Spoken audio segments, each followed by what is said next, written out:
Jordan. Iain. Who was jet skiing in the Maldives when a whirlpool suddenly opened up before them? They were sucked down, much to their annoyance, but in the end it was fine, because it turns out that the whirlpool was actually a portal to an interdimensional resort run entirely by retired Mothman and a very chatty ghost named Clive. Bruno Mars? No. Two guys.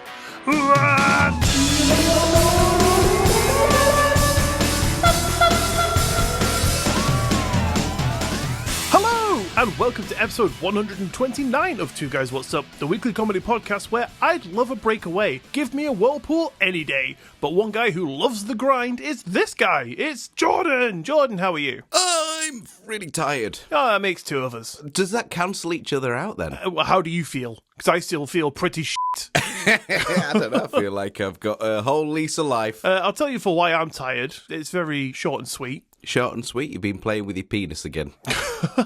Shut up, man. Sorry. Oh, sorry. Can you see me? No, what you mean? I could just hear the weird noises. It's always obvious, Ian. No, so our friend and friend of the show, Moonback, has recently moved back to our hometown from where he was living before. He's mooned back. Yep, mooned on back. Now I just think of, when people moon and just show the bum. Yeah, it does it regularly. It's getting quite annoying. It was all right when he lived far away because it only happened once or twice a year. I had to see it, but now it's every day. Yeah. That's all right. It's a nice bum, so... But he has recently moved back to our hometown, so I have gone from seeing him maybe like once every 4 years to like... Once every 4 hours. Yeah, precisely.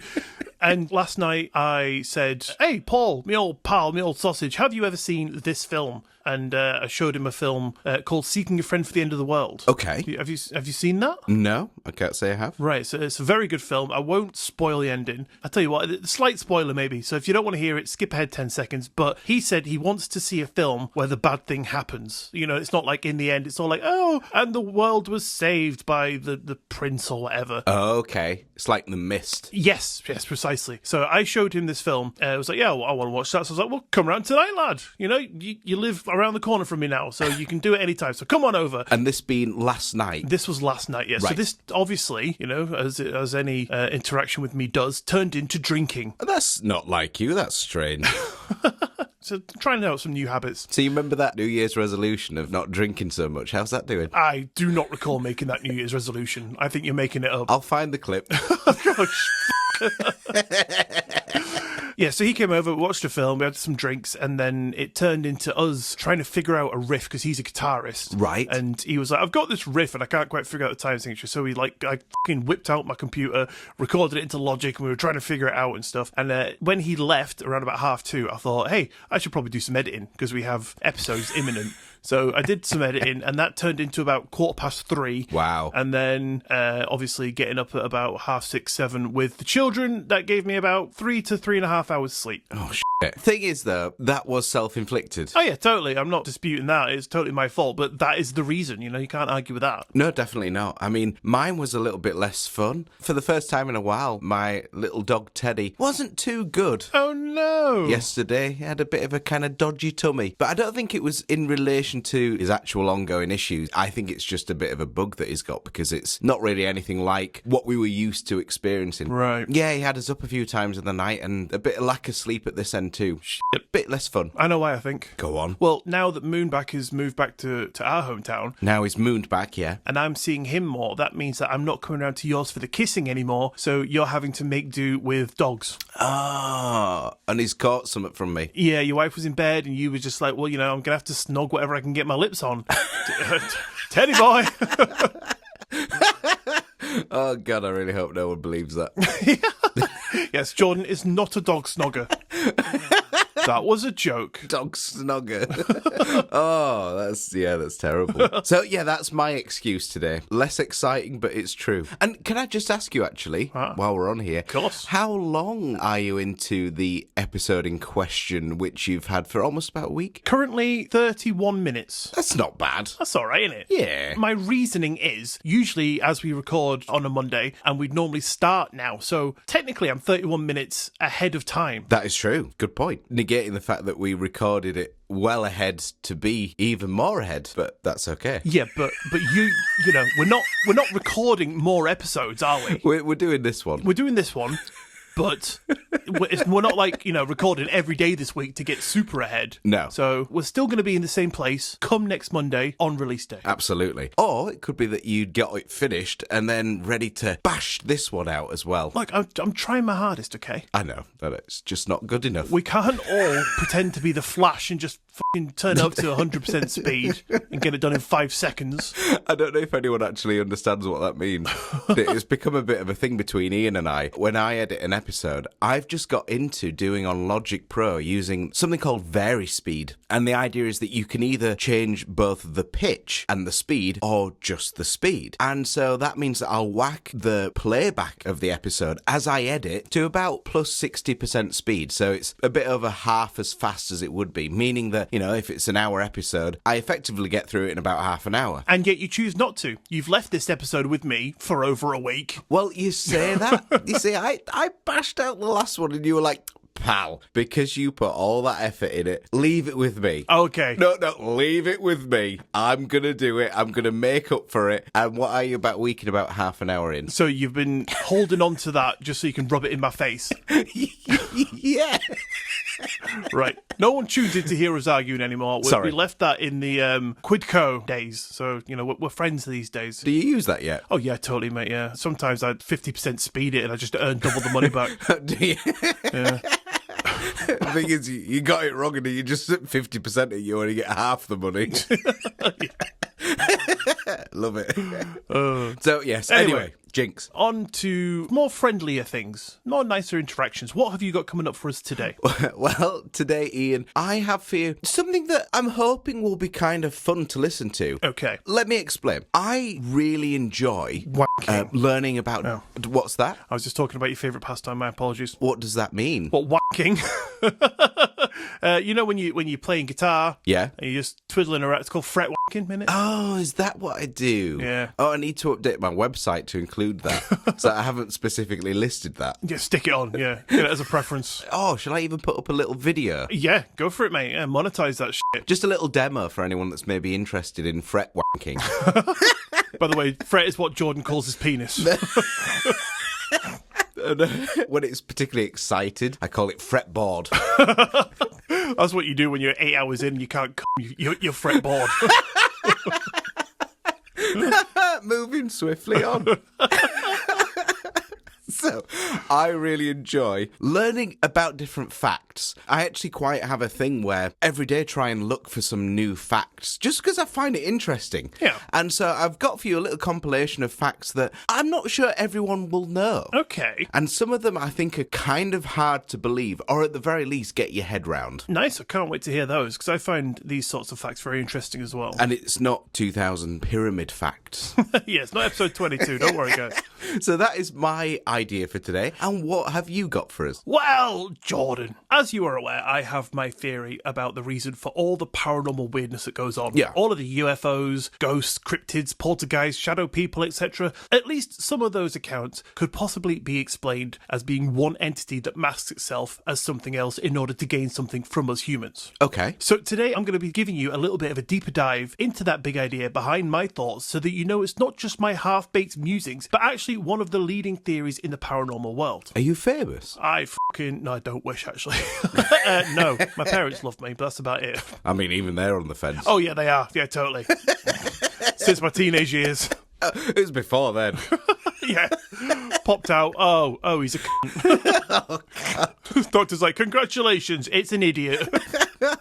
Well, no, I'm ready to hear about this. Fantastic, Jordan. I hope you are. Because this is something known as the Ultraterrestrials. I'm not familiar. So these things like to show up as one thing when actually they are beings from other dimensions, frequencies, or other layers of reality. So, like, alien chameleons? I guess so. Sounds a bit less exciting, though. Aliens is one of the things they show up as. Ah. So I guess just chameleons. Oh, interesting. Okay, so otherworldly chameleons. Otherworldly, other dimensionally chameleon. I don't fucking know. I'll tell you what, I'll tell the story and then you can come up with a name for it at the end. All right, deal. So shall we just go then? I think we should. Nice one. So, Jordan, this idea has been around for a while, but the guy that really stuck it all together was John Keel. the guy that we've heard so much about who investigated the Mothman sightings. He didn't really think that aliens were just advanced beings in flying saucers. He thought they were something older, stranger, and deliberately deceptive. Right. I remember the guy. Yeah, he's a good guy. Dead now. Remember, I think he keeled over. Yeah, in a previous episode. So he called them the Ultraterrestrials, entities that could wear the mask of anything they wanted. Aliens, spirits, monsters, even religious figures. But the point wasn't what they looked like. The point is what they did to us poor, unsuspecting humans. And if you look through enough cases, there does seem to form a pattern. Okay. Right, I just want to tell you, Jordan, I did write this and go through it and, try and make it sound good so I could just read it. I honestly tried. Someone can try, but still not succeed. As that doctor said, congratulations, it's an idiot. There's a reason my parents don't love me. No, I'm sure they sort of do a bit. I'll tell you what, Mum and Dad, Do you love me? at 11 o'clock, I will get my phone out. I know you've probably listened to this before that time, so if you love me, text me, and I will update you all on next week's episode if I got that text. Oh, this is the one time the networks go down. Oh, no, that'll be their excuse. You're just on the edge. You're like, I'm waiting. I'll go around a week later. Why didn't you text me? No service. Service was down, bud. Sorry. Yeah. The whole house was inside a Faraday cage. It was weird. Yeah, but Dad, I saw you installing that. Dad, I saw you in Sainsbury's laughing with that guy you call your son you never had. Oh, you mean your brother, the son that he loves? Yeah, he came up for a visit and they were like, oh, thank God, finally some good company. Oh, I feel mean. It's fine, mate. It's me that has to live with this. You just carry on enjoying your life. Okay, deal. So not all paranormal encounters feel like it's a grounded in reality encounter. Some do, but plenty don't. Let's take aliens for example. Some of them talk to people perfectly in their own native language, telepathically, which is a strange thing that runs through a lot of cases. So like someone in Iceland will see an alien and then all of a sudden the aliens just happen to speak Icelandic. I don't know if that's, what they call their language, but you know what I'm saying. Yes, assuming the person witnessing it is Icelandic. Yeah. Okay, let's put a better blanket statement over that. Whoever sees an alien, whatever their native language is, all of a sudden that alien just, for some reason, happens to speak their language. Makes sense now. It fucking does. Some of them appear and vanish without a trace. Some seem to know things about you, like they've been watching you for years, and some act like absolute cosmic tricksters. They show up, act just weird enough to get noticed, drop a few lies that don't lead anywhere, and then disappear. Sometimes for good, but they do lay it on thick, and it is weird on purpose. It's exactly like what you were saying, where it's just little breadcrumbs of tidbits, Yep. just to keep you wanting more. Yeah, so it'll look like a normal alien encounter, but something will be weird. As if it wouldn't already be weird, but yeah. Yeah, but I mean, these things exist in pop culture, and if you were to see an alien, sure, you'd be like, holy shit, like, this is reality breaking, I'm seeing an alien, but you'd expect it to be a normal encounter, but then all of a sudden, they're listening to AirPods or something, and you're like, what? Yeah, just mowing the lawn for me. Yeah, you wake up, look outside, and there's one using a strimmer. That'd be great. But that's the part of the story that when you tell people, they're like, what? No. Like, yeah, you're having me on, you're pulling my leg. Yeah. So let's take, for example, the case of Indrid Cold. Have you ever heard of this guy, Jordan? I haven't. So this is the alien called Indrid Cold. Oh, right. Not the encounterer. So, for this story, we are back in 1966 in Parkersburg in West Virginia. A sewing machine salesman named Woodrow Durenberger. What's up, Jordan? Help me. Yeah, Durenberger. Anyway, this guy is driving home one night when a UFO zooms past him, flies around his car, and stops in the road ahead. It's shaped like a lantern, metallic, and completely silent. Out of this oversized lantern steps a man. He's tall, wearing a shiny blue suit, and grinning. And when I say grinning, this guy was smiling like he's just got back from his first threesome. Ear to fucking ear. Wow, Cheshire Cat. That's it. Nice example there. Thanks, Jordan. You're welcome. So the alien approaches Woodrow's truck. He doesn't speak out loud. Instead, Woodrow hears him in his head. It says, "My name is Indrid Cold. I mean you no harm." Well, that's a nice way to start. Yeah, they all fucking say that. Don't believe them. Yeah, no, but it's introducing itself. We know his name, and now we know that he doesn't cause us any harm, so that's great. They're not there to be nice. If he said, "Hello, sir, my name is Charlie Ronson, and I mean you no harm," sounds a bit better. Okay, right, now I'm confused about what scenario we're using now, because the whole point of it is a nice word doesn't mean nice intention. Right. Got me? Fully got you. So these two have a whole conversation. Indrid Cole says he's from a place called Lanolos in another galaxy. He says it's a peaceful planet with no war, no crime. He asks about Earth life and how people live here. Then he says goodbye, walks back to his ship, and fucks off. Really, what was the point in that interaction? Precisely. And, it only carries on,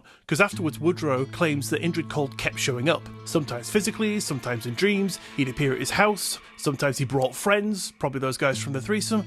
He'd speak of the future, give all the usual spiel, and from this, Woodrow's life unravelled. He lost his job, his family crumbled, but he never denied these visits. Right. So in what way did all of this badness happen to him? Does he just fixate on it? Yeah, like they tell you, these aliens, when they come in this way, like especially, if they show up as an alien, they tell you, like, you're special, we've come to you because you're the one that's going to spread the word for us. And then it's like they know that humans coming out and telling people this information is going to f*** their life up because, the world is just going to look at you and go, stop being stupid. So, your wife would leave you because you're crazy now because you talk about aliens. Right, yeah. You lose your job because people are like, sorry mate, we can't have you on the payroll if you're telling all our customers that Indrid Cold's going to come and suck us all off. I mean, he should have censored it. Yeah. Walk around with a beep button, censoring himself. So they just fuck your life up. But it does get weirder because other people in the area started seeing the same grinning man on the roadside, outside windows, always just standing there smiling. He wasn't threatening, but he was by no means normal. I mean, that just seems more creepy. Precisely. Again, in this situation, if someone's like, oh yeah, I've met that grinning guy, he's dead cool, and all these other guys are like, no mate, he's fucking creepy, then it's just, again, going to turn everyone against this one person who's spouting all this stuff that he's been told by this fucking creeper. Yeah, but I mean, in what way does this alien being, this entity, decide to think, oh, you know what would be good? I'll look at them through the window and just smile. It's just to cause fuckery. It's just them being dickheads. It's not for anything. It's just like a group of rowdy teenagers just breaking shit for no reason. Right. They just have the mentality of just like, let's just go fuck with them humans. Yeah, I see. What you're saying, really, is that they're maybe slightly less than nice. Yeah, they are dickheads. Right. You need a censor button. I definitely do. So this is classic ultra-terrestrial bitch behaviour, because these things don't necessarily want to hurt or scare, but sometimes they just want to shake your sensuality. They want you to know something's off, but never let you fully understand it. Right. So let's quickly have a little look at the Mothman case. In 1966 to 1967, in Point Pleasant, West Virginia, the place was crawling with strangeness. And while Mothman gets all the limelight, it wasn't just him milling about. There were UFOs, men in black, poltergeist activity, precognitive dreams, and animal mutilations too. It was a full-on reality breakdown. Keel thought it was all connected and that these things weren't different beings, but were different disguises worn by the same force, or more specifically, trickster spirits in disguise. Something older than we are, stepping into our world just long enough to poke the bear and disappear again. All for the purpose of just causing a ruckus? Yeah, just being an asshole. What do you think they get out of it? They might feed on the fear, or they might just think it's hilarious. Possibly, it could be a hobby, couldn't it? Why do kids melt ants with magnifying glasses? Why do people just randomly hurt creatures smaller than them? Just for a sense of power, I guess, because they can. Yeah, possibly. That's kind of dark, isn't it? It is. This paranormal shit ain't all love and light, bro. Oh, I've got off it now. I hate it. Stop talking about it. But Keel wasn't the only one on this train. Jacques Vallée, another UFO researcher, worked on the actual internet back in the day, so he isn't some nut job. And he also said, hang on a gosh darn second, these things act more like folklore entities than spacemen. So he did something cool. He started comparing modern alien encounters to old fairy tales, and the parallels were freaky deaky. Freaky dookus. And we have spoken about this before, Jordan, so just a quick reiteration of the facts. Some parallels for you. So there are people taken to other realms where time works differently. That's fairy folklore and alien encounters. Entities leaving behind symbols and riddles, also found in both. Beings who don't just abduct you, but mess with your memories. Also, standard tropes of encounters with both of these beings. Vallée suggested that we are dealing with a control system, something that shapes human beliefs by dripping weirdness into the culture, just enough to steer how we think. Right, okay. So, if we look back through the centuries, cultures all over the world have had trickster gods and spirits. The Middle East has the jinn, there's the skinwalkers in the Navajo legends, and in Irish there is something called the puka, I believe that is pronounced, which is a creature that shifts forms and leads people astray, literally just for the fun of it. And the banshees. And the banshees, yeah. Another mask! The entity dawns! And the banshee wants a good pucker. I'll leave that up to you, mate. I ain't going around snogging no entities. Okay. Is Teddy out, by the way? Have you run out of things? Yeah, I don't know. Someone knocked on the door and took him, said they were from the RSPCA or something. Yeah, there were some letters on the side of the van. Not sure what that meant. I assume he's just having a little walk. Yeah, he'll be back soon. Yeah. He better be, because my lips are getting f***ing restless. I'm looking at my sofa thinking, why not? Yeah, my wife's at work all day. You like do that thing like in cartoons or in films where people like practice kissing on the hand. Oh, yeah. Like put two eyes on it. Oh, God. Judging by what name you give it might be a bit telling as well. Would you call it Jenny and like have a little snog with Jenny, or would you call it Bill and like, oh hey Bill, gives a snog? Maybe a little telling of your main interests. I mean, why do I have to choose one? I've got two hands. Fucking hell, mate. You are onto something there. And, you know, you're in at elbow. Two of those and all, yeah. That's four. World's your oyster. Your own body's your oyster, apparently. I mean, I draw the line at an oyster, though.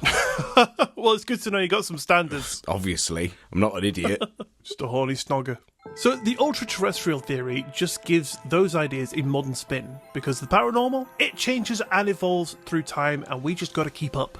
And the most terrifying part of it all is they can appear as anything, as robots, as deer, as spacemen, as angels. So how do we really know what we are dealing with? Answer is short and simple, we don't. And therein lies the point. So like the advice your mum gives you to deal with that schoolyard bully, simply don't give them the attention. Don't interact, don't seek them out, don't mess with them, don't listen to them, and don't believe them. And above all, if you happen to find yourself engaged with one, don't be scared. Ignore the just dust your hands off and walk away. Wow. So what you're saying is just do nothing. Yeah, just ignore it. It's literally like the bully. If you just ignore them, they'll get bored and leave you alone because they're not getting the reaction. Of course, yeah. I dare say that's easier said than done. Yeah, precisely it is, because when people just think a ghost is a dead person, or I'm talking to a Ouija board and it says it's my gran, it must be my gran, or you see an alien and it says, oh, we mean you no harm, and then you're like, oh, fucking cool, I'm going to talk to an alien. You know, it's hard to dismiss it and just be like, you know what, I'm not going to go down this incredibly interesting and fascinating route. I'm just going to tell it to fuck off. But that's what you need to do. Perfect, yeah, that sounds good to me. That is advice that I can live by.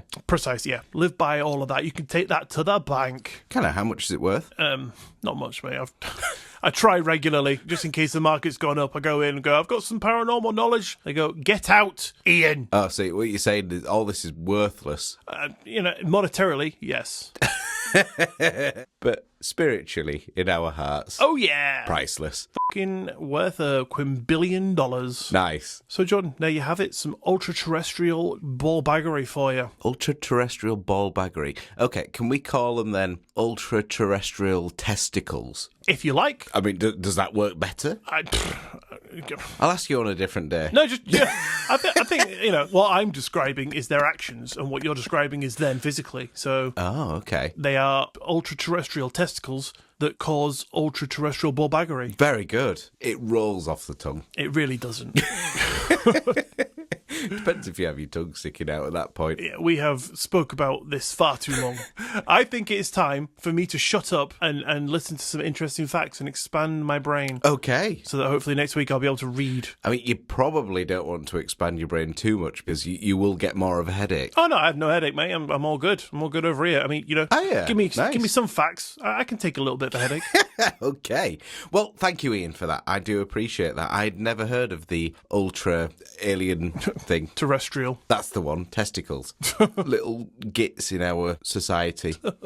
All right, Iain. So, I've got a bunch of little facts for you that not sure everyone knows, but even so, when you hear it, I just don't think anyone can, compute it. Okay. What about the idea that the circulatory system we have within us, as in our veins and capillaries, etc., Yep. we know that whole idea that, you know, if you stretch them out into one line, if you were able to, I mean, first of all, you'd be dead. But yeah.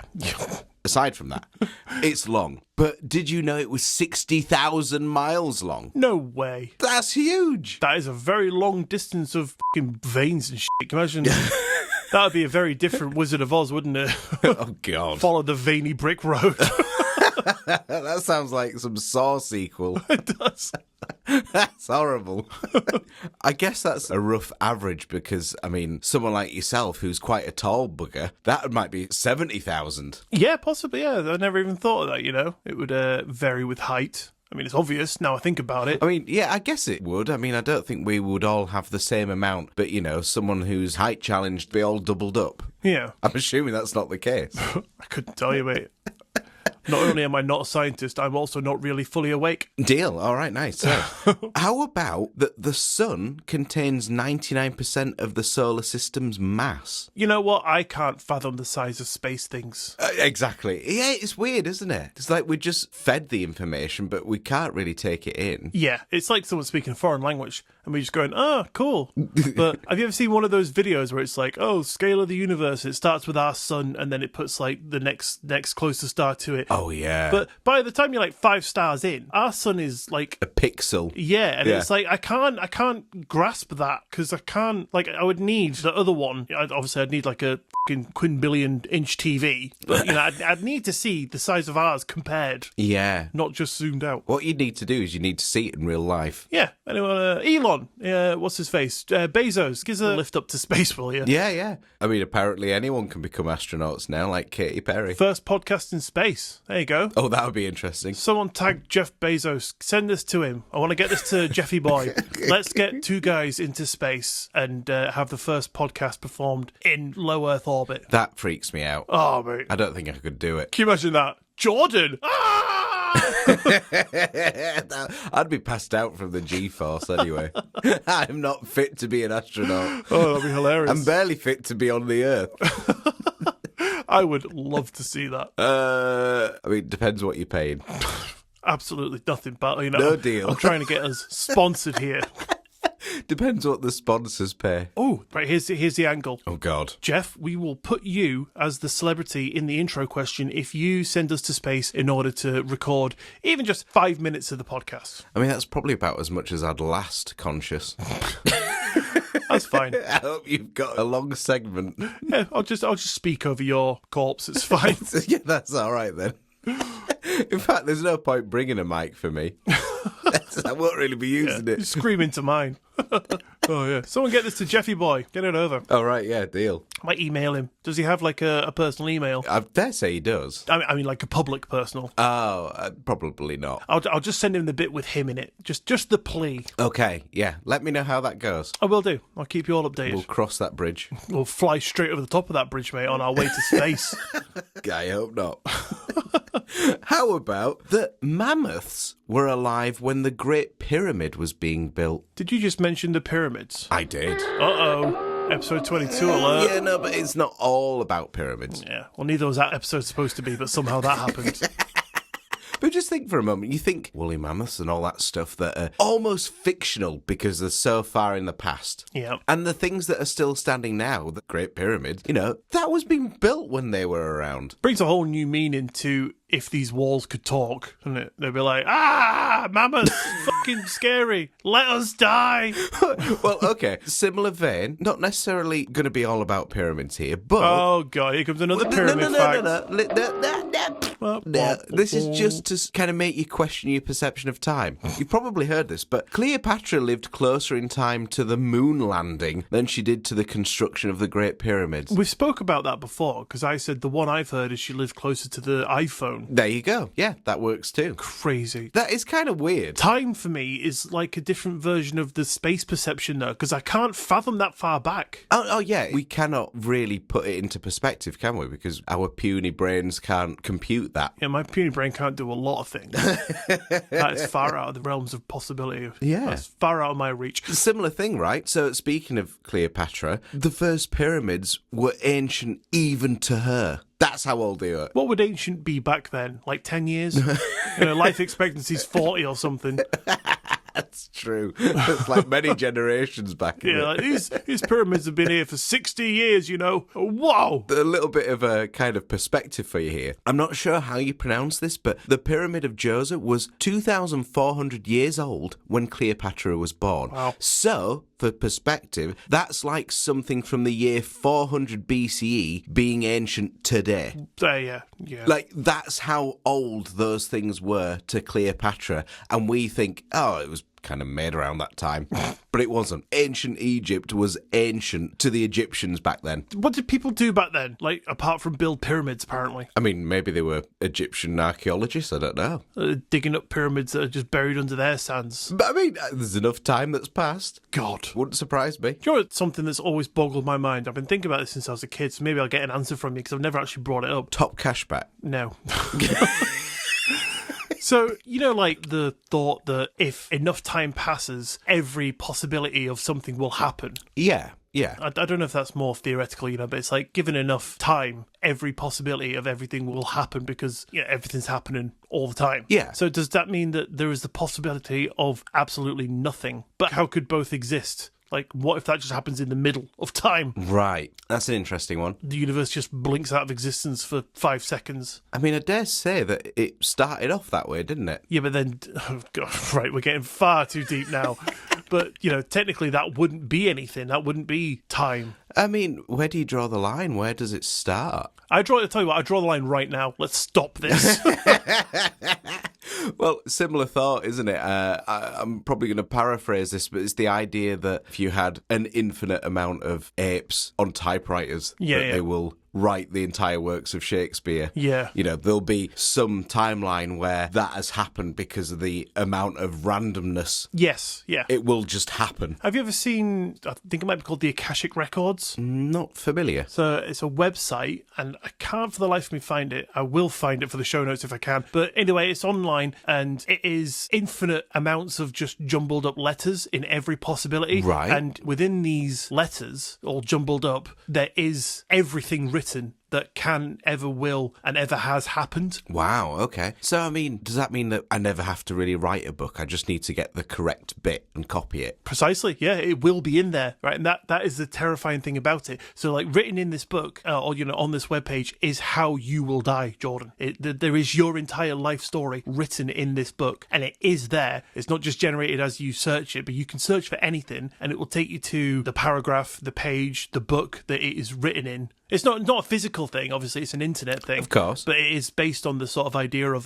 the Akashic Records, which is why I'm thinking that's what it might be called. But like, you could just type in Jordan will die on a jet ski and search for it, and that combination of letters will be in there. Interesting. It just means that written in these pages on this webpage is everything that can and will happen, including, you know, how you were born. It will say Jordan was born at this time, on this date, in this hospital. You know, it's all in there. It's weird. Yeah, that's interesting. It's crazy. That would need one hell of a server. Yeah, probably. How would they actually do? Yeah, too many questions. How about, Ian? For 60 million years, there was no bacteria, no fungus, nothing that could decompose trees. They just got crushed under the weight of other dead trees. And did you know that that is where 90% of coal comes from? Oh, really? No way. Didn't know that, but there you go. That's one for you. I read that petrified wood... Just don't scare it anymore. It's just my face, mate. All petrified wood comes from a certain time of the earth where it was really oxygen dense. Right. And it did that to the wood in the water. Like, petrified wood is not a modern thing. So all petrified wood comes from, like, millions of years ago. That is a quote from Brian Cox himself. I love it, yeah. It's interesting. And I always wonder, in the previous Earth, in a very oxygen-dense environment, imagine just striking that match. That's what caused dinosaurs to die out, wasn't it? Just, you got a time machine. You're just like, I just wonder what happens if I just go... Sorry. He said that you'd never bring it up. I just looked it up, by the way, so I can give you a bit more of a scientific answer. And it says petrified wood forms over millions of years through a process called permineralization, where organic material gradually replaced by minerals. There you go. Okay. It dates as far back as hundreds of millions of years ago. Wow, that's before Cleopatra. Yeah, she lived closer to the iPhone than she did petrified wood. Did she? Yeah. Funny that. So there you go. Thank you. I appreciate that. What about this one? I have a feeling you won't really like this one. Oh, God. Is it aliens or spiders? It's better. No, it's neither. Redheads? No, not that either. Scary redheaded wives? It could be, because your bones are constantly being broken down and rebuilt. Every 7 to 10 years, you essentially get a new skeleton. Yeah, I think that's true for all your cells in your body. Essentially, yeah. That's not a bad thought, really. And your stomach acid is constantly breaking down the lining of your tummy. It's so strong. And it's being replaced replaced at the same rate that it's being melted away. Thank God. Yeah, imagine that. Imagine if it was just slightly lagging behind. Yes, I'm knackered today, pal. I'm going to take a little break. Yeah, horrible. What about Greenland sharks can live up to 500 years, and they don't reach sexual maturity until they are over 100 years old. And then when they do get pregnant, gestation lasts up to 18 years. No way. And your wife thought she had it hard. That's mental. 500 years. Yeah, 500 years they live up to and don't begin reproducing until at least 100 years old. Fucking hell, why is nobody studying these to see what causes their longevity? I don't know. I wouldn't mind. I would take a little shark pill, to live a bit longer. Would you? Oh, yeah. I mean, I dare say you ingest a lot of shark bite, but still. Yes. But yeah, and also there's that jellyfish, isn't there, that effectively could live forever. Oh, it just reverts itself back to adolescence in it and then just grows old again. Yeah. And speaking of sharks, did you know that sharks are older than the rings of Saturn? You're doing that thing to me where I just can't work it out. Like, I hear the words. Exactly. Do you mean sharks as a species or one of those Greenland ones that live for a billion years? No, just generically sharks as we know them. Right. And did you know Saturn, if it was possible, would float in water? Oh, really? Yeah, its average density is less than water on Earth. So if you had a bathtub big enough, there you go. Some might say stick it in the ocean. Very good point. Got two scientists. One's like, right, we're going to have to get a very big bath. Yeah, why do we call it the Atlantic? That's a very good point. I didn't know this one until the other day, but Nintendo was founded in 1889. Yeah, and they were originally a playing card company. That's right, exactly. Technically, Nintendo is older than sliced bread, which was invented in 1928, and it's older than most modern countries. Crazy. There's another one. Is it Cambridge was founded when the Aztecs were still around? Oh, yeah. It's older than them or something like that. Yes, I can't remember if it's that college specifically. I think it was at Oxford. Was it Oxford, maybe? But yeah, one of them. We should probably fact check these before we go spouting them. I'm like, oh, hey, Jordan, here's an interesting fact. Listeners at home, perk your ears up. Something about something. Did something. One time? How about that? No way. I can't fathom that. Some stuff once went somewhere really fast. Oh, it might have been slow. Boggles my mind, that. Here's another one for you that is genuinely true. Dinosaurs are older than grass. So every artist rendition that you've ever seen of them roaming around fields is simply wrong. Most ground level plants were ferns or flowering bushes, not grass. Huh. Strange to think about. So, like, all the dinosaurs died out and the grass was like, is it safe to come out yet? Possibly. They're all gone. I don't think it's sentient, but we'll let it slide. And one that I think we kind of briefly mentioned the other night when we were walking around the supermarket, how honey never spoils. Yeah, it's one of those things that if there's ever going to be an apocalypse, you want to stock up on. Because I think, again, we've been through this before, but I remember telling you that it's one of those things that can sustain you. It's got all the nutrients that you need. Yeah, you could just gobble that down. And it also protects you from hay fever, as I've recently learned. That's true, but I think only if you have local honey. Yeah. As opposed to, supermarket sugary shit. Of course, yeah. That noise. This is something I don't understand, okay? Think of a moose, right? Got a moose. What would you say is its biggest threat? What would be the most effective predator of a moose? Most effective, like something that's going to hunt a moose? Absolutely, yeah. Other moose? It is a killer whale or orca. Oh, really? Yeah, I don't understand. Imagine going through the woods in Canada and you see a fucking orca wearing like a camo vest. Munching. Yeah. We're out hunting some moose. Stay out of our way. I think you've probably heard this one too. Another one that just requires imagination here. If, and I say if, you could fold a piece of paper 42 times in half, it would reach the moon. I don't believe it. It's just the exponential growth, isn't it? Yeah, I don't believe it. I cannot, right? I'm probably wrong. I will hold my hands up and say... I mean, you will be, because this is true. Yeah. So I'm holding my hands up and saying I'm too stupid to understand. Right, I get it. But I still don't believe it. It's just because, every time it doubles, doesn't it? Okay, so what's 1 millimetre doubled? Would be 2 millimetres. Okay, so now keep doubling that, to the sort of growth of 42 folds. It's not going to be, 400,000 miles or whatever it is? It would be. Again, a similar one was about imagine a chessboard and you have a single grain of rice on square one, and each time you double it, by the time you get halfway through, it'd be like the size of your house. I understand that, because there's a money one as well, isn't there? And if you had like 1 pence on one day, and then, you keep doubling it, by the end of it, you'll have like billions. More than you would if you took £1 million there and then. Yeah. It's exactly the same thought, just in terms of paper. What have you got against paper? Nothing much. Huh? I just don't understand it can be that thickness. Well, it can, Ian. It physically can't. It's impossible to fold it more than 8 times. But if it was able to be done, it'd be true. In other words, if you stacked that many pieces of paper on top of each other, same difference. What, so like 1 and then... Put 2 on top and then... 2 and then 4. Yeah, exactly. And then 8, right. I mean, I would urge you not to continue. But that would be the outcome. Yeah, nah. Okay. Ian said no. Yes, screw you, science. Last few for you. Lightning bolts can reach temperatures 5 times hotter than the surface of the sun. That sounds pretty hot. Shit ton of heat, yeah. That's definitely hotter than when I take the lasagna out of the microwave. And shovel it into your gob straight away. Yeah. I mean, that's hot enough. Don't even bother taking it out of the microwave. Open the door, fork in. Penultimate one. That clouds weigh hundreds of thousands of pounds. Yeah, you actually brought this up in episode 22. Maybe I did. Oh, possibly I did. Yeah, okay. You absolutely did, yeah. So thanks for the PTSD. Full circle. Yeah, they're full of water, effortlessly floating above your head. No support, no structure, just weight floating above us. And I just don't get it. Yeah, they're heavy. It's weird. Yeah, there's just no oxygen up there, is it? And if you fold a cloud 3 times, it'd reach to Mars. Would it? Yeah. Yeah. I don't believe you. Well, it's true, John. Oh, is it? It's pseudoscience.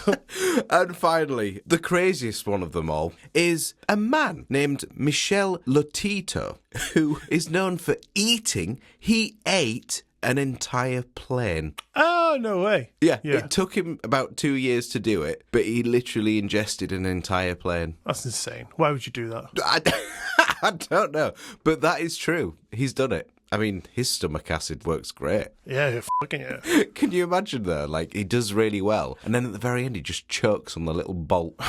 Last bolt. Thanks for gathering round. Are we ready? That's the one that ends up just getting a bit lodged in him. No one would help him. They're like, he deserves this. Has anyone got the screwdriver?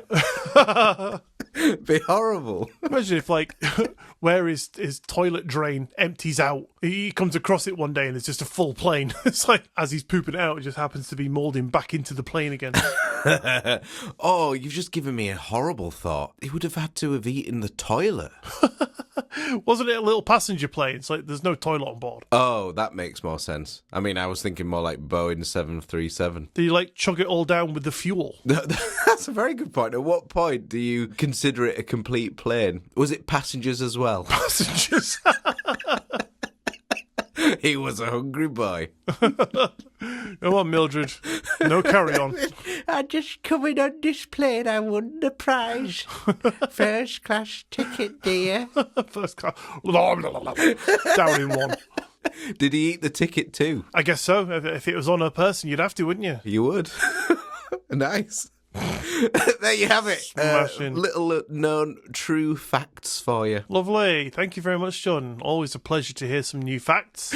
Oh, you're welcome. So, Jordan, with that, does that about bring us around to the end of today's episode? I think it does. Nice one. Thank you for tuning in to today's episode of Two Guys What's Up. Don't forget to follow the show wherever you listen to us so you don't miss another episode, and maybe even tell a friend. Take your friend to the Akashic Records and show them the paragraph where it says that you and them are married and live on Jupiter and have 2 children called Two Guys and What's Up. You should listen to them. You should. And if you'd like to get in touch with us, our Linktree link is in the bio of this episode, which you can click on and be jetted off to every link you will ever need for all your Two Guys What's Up essentials. Want to get your own Two Guys What's Up t-shirt? Click the link. Want to have a little gobble of a passenger?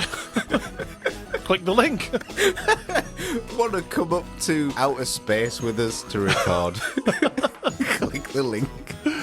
And if you click that link, it will blast you off into the stratosphere of Patreon, the home of all your Two Guys What's Up extra essentials, including pin badges, shout-outs, t-shirts, and if you really can't get enough of our fantastic tales and ultra-terrestrial voices, well, now you can get more of each, because there are 23 bonus episodes, which come out on the last Friday of every single month, just sitting up there on our Patreon, waiting for your ears to go and have a little wriggle around all of that extra audio goodness.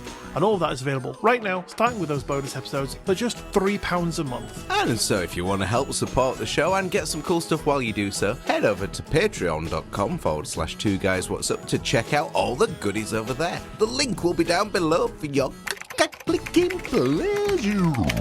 But if you can't do that but you'd still like to help us out, then a 5-star rating and review in your podcast app of choice would be the best and freest way to do that, and we would be eternally grateful. We would. But on that note, thanks for listening, y'all have an amazing week, and we will see you next Monday!